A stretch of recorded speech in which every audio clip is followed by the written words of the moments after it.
Before we get started, I just want to ask, I don't know if anybody even wow, can I talk? Recommended, this video to me. But I used to watch his videos a long time ago. So with that being said, if there's any YouTubers that I haven't reacted to in a very long time, let me know that in the comment section right now, and I'll see if I can do those reactions. Cause there's quite a few that I have not reacted to in a very long time. Like one of them is Let's Read. I haven't reacted to his videos in a while. I know there's quite a few YouTubers I haven't reacted to in a long time. But let me know in the comment section below. Sup? Oh, I'm also still working on getting the microwave. I ain't forget about the popcorn. I have not, best believe. Sup though? Oh. Whoa. The following, I'm not about to read all that. I'm not reading all that. The following stories, see? It's a hell of a ride. When I was a teenager, I got a seasonal job at a Six Flags amusement park. Jesus. It was sort of the big employer in our area, which I guess shouldn't be a surprise. However, it was only open during the spring, summer, and early fall, which made it a perfect place for high school students to get their jobs at. Now, this was a long time ago. I don't know if Six Flags operates now like they did back then, but back then at closing time, they did this thing called the security sweep. The entire park was basically just a big circle, so to the right of the entrance, the security guard would sweep around the park, basically forcing the customers, or guests as we were supposed to call them, but I think it's rude to charge guests admission, counterclockwise around the park, right back to the entrance. The only reason I bring this up to you is to explain what it was like when I worked there. I just happened to work at this ice cream parlor, which was the absolutely last place in the counterclockwise sweep to be reached by the security and customers. Oh, hell nah! Are you dead ass? Why would you just had to work in the only store in there where security almost never goes? I wonder if you knew about that at any point before working there. I wonder if they told you at the job interview, at the orientation, at the training. Jesus. Because the park also wants to make as much money as they can. We were the absolute last to close as well. Wow. After closing, we still had to clean too. Plus, I had a drawer I had to take down to the cash drawer. I was for sure one of the last people to leave the park at night, and unlike others who worked in the store with me, I didn't have a car. I had to walk to the dressing room, change out of the clothes, and then walk all the way out to the back of the park to the bus stop. If you've never been in a big place like Six Flags after close, you probably don't know just how creepy it can be when you're there all by yourself. But at least you know for sure that you're in a huge and relatively safe space. No, the hell you not. Y'all about to hear some shit on some safety. Yeah, you not safe no matter where you are. I just want to let you know that. To be real, you not safe. Cluckness can happen at any point, at any time, by any person, by anything. Especially at an amusement park as big as Six Flags. Is it really difficult for someone to break into an amusement park? There's security there at all times. Even the employee parking lot was caged in. But for the employees, such as myself, who took the bus to work, we had to walk through a small back area to a bus stop with only a small bench and light. Very few bus riders worked at night, though, because the buses in the area did not run any later than 7 p.m. And that probably makes you wonder why I was a closing employee. Well, it was the only hours they would give me. So, when I was done, I would go out and call my stepdad on the telephone. He would usually be sleeping at the time, but he would come and pick me up and take me home before going back to bed. This was a very late night during the summer. I can't remember exactly when it was, but the park was late getting closed that day. Tons of people rushed right into the ice cream parlor at the end. We were busier than we were any other time of day. Once the park closed, they sent me to the money counting station. Then I still had to come back and get everything cleaned up. It was easily 2 o'clock in the morning by the time I finally finished and got changed and got out of the park. I called my stepdad, and he told me that he was on his way. So I began walking out of the employee parking area so I could head over to the bus stop. It was creepy as hell because there was no one in the locker room whilst I was there. And there were also no cars in the parking lot. To be in such a huge area, normally teeming with people, and for it to be so empty and silent, it was unlike anything I can explain. I walked down the sidewalk to the bus stop. It was nothing more than a bench with one of those wind and rain guards on it. It was a dim light in the little cubby or whatever. I sat down on the bench and waited. The park was only about a 15-minute drive away from my house, and that was around the time that it took for my stepdad to get there and pick me up usually. So I waited. The normal amount of time had passed, but my stepdad didn't show up. I didn't think too much about it at first. A few minutes here and there was nothing. I'm going to try and explain how this worked. The bus stop was not down on the regular road. To get to it, you have to turn off the road into the back of the park. The road went slowly up the hill, stopping in a circle, right where the bus stop was. So in plain terms, there was no reason for anyone to be in that area unless they were coming to work at the park. More time passed by, and my stepdad still hadn't shown up yet. He may have been a little late once or twice, but as more and more time kept passing, I started to get worried that he still hadn't shown up yet.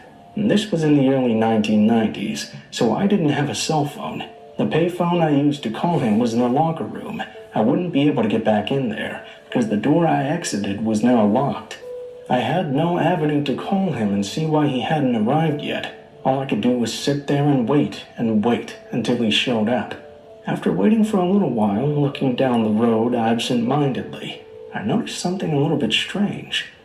I could see a figure walking up the sidewalk slowly towards the bus stop. Nope. At first, the figure was something I could barely make out. I mean, it wasn't really a long road, but it was extremely dark.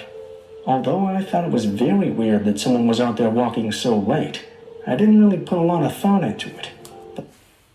I would have. I put a lot of thought in anything. It'd be my own neighborhood. I'm going to the mailbox. Somebody else come to the mailbox too. What the hell you doing over here? Oh, you think just because, you can just check your mailbox anytime you want, that just gives you the right to come out here when I come out here? I bet. You got no business being out here, player. You don't. That's like me going to the car and somebody else in my neighborhood comes out and leaves the house the same exact time I do. What are you doing? What? Oh, you going to work? That's what we doing? Okay, all right. The more I kept waiting for my stepdad to show up, the more attention I began to pay to the figure now walking towards me. I noticed that it was moving pretty slowly. He was also limping as he walked closer and closer. He was wearing this long, dirty trench coat, even though it was very hot outside. I didn't really want to stare at him, but it was just such an odd sight. When he got under some light, I would have stared at him, talking about something.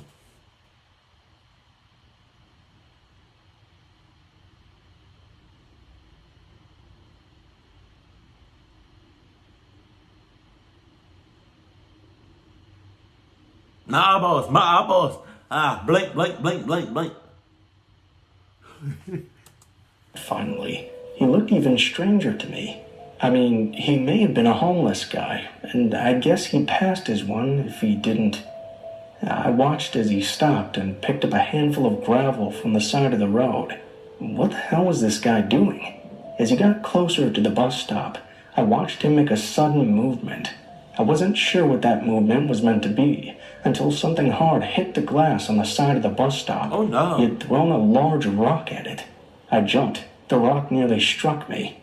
Hey, stop that! I yelled. "You almost hit me."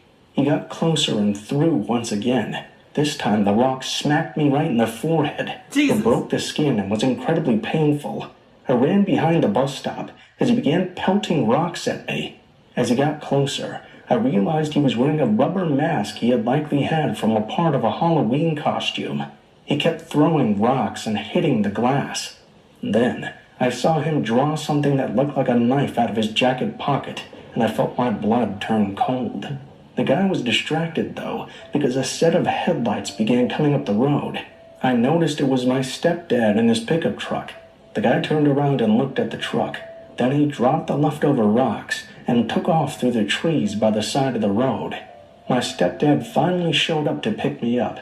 I jumped in the truck and told him to drive right away. He asked me what had happened, and I explained the situation to him while... What happened? You asking me why? What happened to you? You were supposed to be here 2 hours ago. What happened? What happened?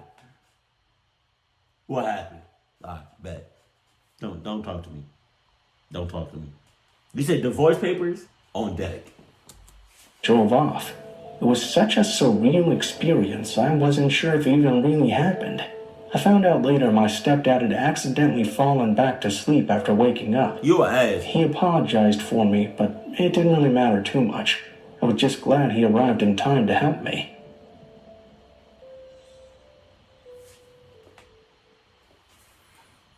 Oh man, I kind of miss Blue Spooky. I'm not gonna hold you. When I got out of high school, I didn't go to college straight away. I wanted to take some time off first. My parents did have a rule, though, that if you weren't in school, then you at least needed to get a job. I had never had a job before, but my older brother was the manager of a bakery in a Piggly Wiggly grocery store. Piggly Wiggly. I was able to use some connections to get me a job working in that bakery. I can't tell you that I exactly loved the job, but it did have its perks. I hated getting up in the middle of the night to go to work, though, but because the store didn't open until 7 a.m. and I got in at 2, plus it was a really small bakery, I would be the only person in the store for several hours. That part I liked, even though it could be a little bit creepy. I got to work a little bit early on the night this story takes place. I had to make donuts before I did other things in the bakery. Overall, a pretty normal night. I got to the store, unlocked the door, and went inside to get ready for work. I made sure to lock the door behind me.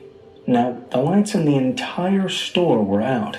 The only ones that I ever turned on were the ones that were in the break room on the side of the store, and the one in the bakery. Other than that, the entire store remained dark. I had just arrived and not been in the store for a very long time at all, when things began to get a little bit weird. I was by the donut fryer when I heard what sounded like some sort of yelp. With the store being empty, this yelp echoed across the entire building. I froze when I was working on the donuts. I was supposed to be the only person in the store right now. I looked at the clock to confirm, and it wasn't even 2:20 a.m. yet. I began wondering if maybe the people from the meat department had come in early as well. They were the only people in the store who could have gotten into the place without me knowing about it. They had the keys to the door in the back of the store, and that might be how they would get in. I wondered if I should have just assumed it was the meat department and went on with doing my donut work. But then there were a couple of problems with that. First of all, of course, I didn't know for sure. Second, the yelp could have been from someone crying out in pain or in need of help. I decided to go and check it out and see where the noise had come from. The bakery was in the front right corner of the store. The entrance to the meat department was in the back left corner of the store. And of course, between the two places, there were aisles and aisles of product that one definitely couldn't see over in order to know if anyone was in the store. I walked down the front. I planned to go to the far left aisle and then walk to the back of the store. That way I would have a view all the way to the back while I was walking down the aisle. As I walked around the front of the store, I felt very nervous. Walking past each aisle, I prepared myself to jump, as I was expecting to possibly see someone wandering around in them. I was relatively positive, though, that I was just freaking myself out, as I had a tendency to do sometimes. The rational explanation for the noise was that someone in the meat department had come in early and cut themselves or something. And that was what would make the most sense. When I got to the final aisle, I turned and expected to see someone there, but there was no one there. I stared across at the swinging door that led to the back, where the meat department was. I have to admit I was very, very nervous, and again, I truly wish I could explain it to you. It wasn't just fear that I was having that particular morning. It was mounted upon the nervousness that I felt every time that I was in the huge store all by myself. I decided that the best thing to do was to just get it over with as quick as possible. I began walking to the back. Once I got to the end of the aisle, I turned and looked at the back of the store, which would have been parallel to the first leg of my walk. I froze. There was someone in the store, but it was not someone I recognized. He was sitting at the end cap of the aisle, which would have explained why I hadn't seen him when I was walking along the front of the store. He was just sitting on the floor eating junk food and drinking soda. The food he was eating was out of a can, and it looked like he had slashed his hand or something on it. The man looked up at me. I assumed at the moment that he didn't know that anyone was in the store. He stumbled and tried to get up. I turned as quickly as I could and ran to the front of the store. I looked behind me once to see if he had followed me. Then I quickly punched in the code that allowed me to open the door that led to the employee break room, opened it, and turned to pull it closed behind me. I noticed the man sprinting toward the door, but luckily I was able to get it latched before he got there. I quickly went and called the police. The police arrived, but by the time they got to me, they had already arrested the trespasser. He had tried running out the front door and ran away from them when he spotted the cars coming. Apparently, he had hidden himself in the store before the close the previous night. It was only a couple of hours before I came in to begin the donuts, and he thought he would be alone all morning. Security was ass. Security is ass. I mean, it's just wow. How nobody did no type of like sleep through, no type of overlook, no type of anything. When y'all close, y'all don't check for nothing, especially these random ass customers.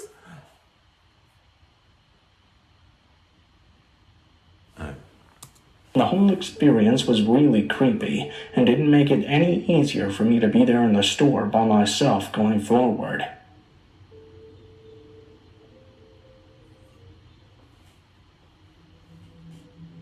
Right, Coca-Cola. Oh. This is a really old story, and I was not working when it happened. As far as I can recall, I was only about 7 years old, but I was in the store at the time. My great-aunt Odie owned a small store out in the country. Odie? This was back in the late 70s or so. It was a tiny store that was likely no bigger than a medium-sized living room. The store was made out of that wood that you often see old houses made out of.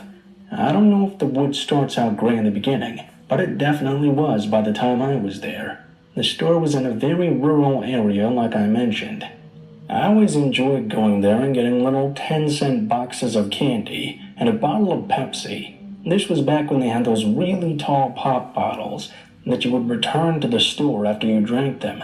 Normally we didn't spend a whole lot of time there, but there was one night when I was there, and unfortunately it was the worst of nights to be there. This happened because my dad wanted to go out drinking with other relatives. They had no one to watch my cousin and I, so they asked my aunt if she could watch us at the store. She was more than happy to do that. For the most part, we just stayed up at the counter and talked to our aunt. She was a very interesting and extremely nice lady, and even to this day I enjoy talking to her. We had candy and Pepsi shared between us, so everything was very nice and rosy. At one point in the night, though, a very obviously heavily drunk person walked into the store. This was not unusual. People got drunk all the time in that area after all. It was out in the country in the 70s, and getting drunk just happened to be part of the country outlaw culture. The guy staggered around a little bit. I could tell my aunt wasn't completely happy about him being there. As he staggered around the store, he picked out a drink, opened it, and began drinking it directly in front of us. He then grabbed a stack of chips, opened them too, and began to snack on them as he kept staggering around the store. I could tell my aunt was a bit intimidated. I watched as she reached down and put her hands on the shotgun she kept behind the counter. She was ready to pick it up if she needed to. The guy staggered his way over to us and asked my aunt if he could get a pack of cigarettes. She got them for him and put them down on the counter. He also put his open food and drink there as well. My aunt relaxed a little since he didn't seem to want to cause trouble, and she seemed to have forgotten about the shotgun. While she was ringing things up, the man grabbed his items and turned to leave the store directly. "Hey, you can't leave without paying," my cousin yelled out to the man. Turning back to the counter, the guy quickly dropped the items back onto it. He then reached over, grabbed my cousin by the head, and lifted him off the floor. He began shaking my 8-year-old cousin violently and screaming in his face. It was extremely scary to witness. I watched as my aunt quickly grabbed the shotgun and then pointed it at the man. She told him right away to put the kid down, or she would put him down. The man looked at her, and he didn't doubt her, not even in his heavily drunken state. There were plenty of countrywomen who were just as willing to use a shotgun as there were men, too. He did the smart thing and dropped my cousin down. He then grabbed the pack of cigarettes, taking them with him as he left the store without paying for them. My aunt took the gun to the door and watched as the man slowly drove away. Never cross an old woman with a shotgun. Or never cross anybody, especially me, with some Adidas on. What are you talking about? That man is dangerous. I'm dangerous. Anybody's dangerous if they got some Adidas on. I don't care if that person got like a knife, a machete, AK-47, a cheese grater. I don't care. If you got some Adidas on, no matter what it is, you might as well face facts. You're not getting out that joint alive. You're not. I promise you that. But keep it cold, keep it classy, and I love you. Stay happy, my family.